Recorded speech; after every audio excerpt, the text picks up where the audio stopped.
नमस्कार, मी धीरज. तुम्ही माझ्या पाठीमागे पाहू शकता पाणीचं किती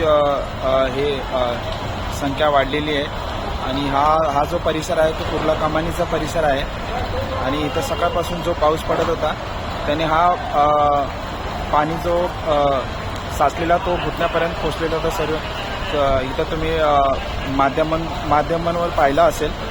आणि आम्ही इथं जर परत इथं पाहायला आलो आहे, पाऊस जरी संपला असता तरी पण इथं पाणी काय साचलेलं कमी झालेलं नाही आहे. आणि तुम्ही माझ्या पाठीमागे पाहू शकता एक बेस्ट बस इथं बंद पडलेली आहे. आणि इथून समोरून पण लोक येण्या जाण्याचा प्रयत्न करतात आहे, पण पोलिसांनी तिथं त्यांना अडवलं आहे. कोणालाही या रस्त्याने जायचं